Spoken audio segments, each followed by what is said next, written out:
Hey there, welcome to another episode of the Meandering Marketer. Today I want to talk about getting new investors versus getting your existing investors to reinvest more with you.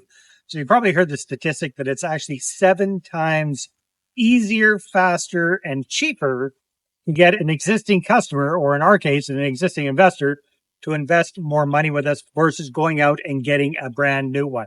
So why don't we do this more often? I'm going to show you a way to do exactly that. All right, so this reminds me of a story back in the early 1990s when I was living and working in beautiful Puerto Vallarta, Mexico. I was working in the timeshare business. And back then, it was a very, very, very sleazy kind of business that they had what were called OPCs, outside personal contacts. That's what I got to be. So an outside personal contact, OPC, is somebody that basically accosts tourists and tries to convince them to go and see timeshare presentations. So back in the day when I was doing this, when I was first familiar with this, it was the late 80s, early 90s, and they would get people to go and watch these timeshare presentations just with bribing them with a bottle of tequila or a serape, a tourist thing, right? So it was pretty easy to get tourists to go see these things. But the word got around that these were kind of unpleasant, high pressure sales presentations. So it got tougher and tougher to convince people to go. So the bribes to get people in kept going up and up and up. So it went from a bottle of booze to taking people on tours. In my case, at the time that we were doing this, we were giving them booze. We were giving them discounted rates on Jeep rentals. We were giving them free tickets to the hottest nightclubs to get into. Those were all the bribes to get people to go see these timeshare presentations. Then years go by, and the bribes just keep getting bigger and bigger. At one point, basically, they're bribing people like $500 to go see one of these timeshare presentations.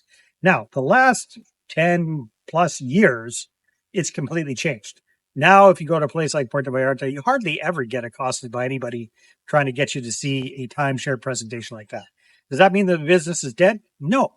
Actually, what they've done is very, very interesting. They found out, getting back to the beginning of the story, that it's much easier, faster, and cheaper and more effective for them to get their existing customers to buy more timeshare, right? So if somebody buys 1 week of a timeshare, it's a lot easier to get them to buy an extra week or 2 or 3 or 4 instead of trying to go find a brand new customer. Plus, it's a lot easier for them to get these clients, entice these clients to bring their friends with them to these timeshare resorts. And then the friends get invited to a presentation. So they've switched their whole approach from going out cold and trying to convince people on the street to come see a timeshare presentation to really focusing on the people that have already shown interest, have already invested in this, and encouraging them to bring their friends. All right. So how does this apply to us with capital raising? How does this apply to me with my whole shtick about a podcast? Well, it's really quite simple. When you have a podcast and you invite your existing investors as the first people that you're going to interview on your show, it's a fantastic opportunity to talk to them about reinvesting. So let me tell you a story. So one of our clients, Desi, he invited one of his existing investors to be a guest on his podcast. In fact, I think she was the very first guest he interviewed. And before the interview, he kind of did a little bit of research and he saw what he had done for her with her investments in the time that she'd already been with it. So he kind of reminded at the end of the whole interview, after he'd done the interview, he had her stick around for a few minutes, did a quick little review of what they'd done. And she ended up reinvesting another $50,000 with Desi without him even really having to ask for it. So this is how we can do this with a podcast. So if you're looking for a way to connect with existing investors and get them to invest more money with you, consider having a podcast. All right. So you can see we're kind of in an interesting place here today.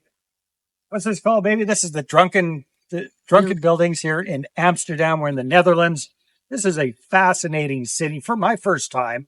I know lots of people have been here lots of times, but my first time, very, very impressed. We took a tour yesterday, and it's very interesting to know that at one time, I think it was in the 1600s, Amsterdam was the wealthiest city on the planet by a lot. The second wealthiest city was Paris, France.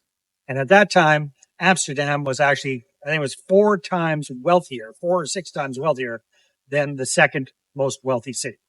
And the real key thing to this is how they became so wealthy. And the way they did it, the way it was explained to me was They were the first ones that really started what we would call a corporation today.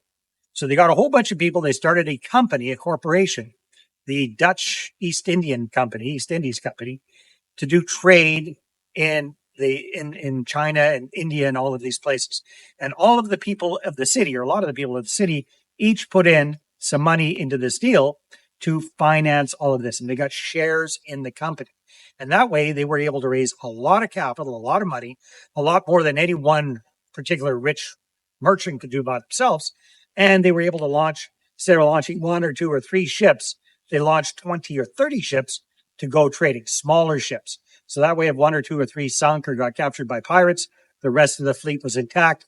And in very, very short order, they took over the trade routes from Portugal, which was the highest, most powerful trading partner in that area at that time. So anyhow, Amsterdam, fascinating city, relates a lot to what we do. Very, very capitalistic, especially back in the day. And they were the first ones that started the modern corporation. All right. Enjoy the view.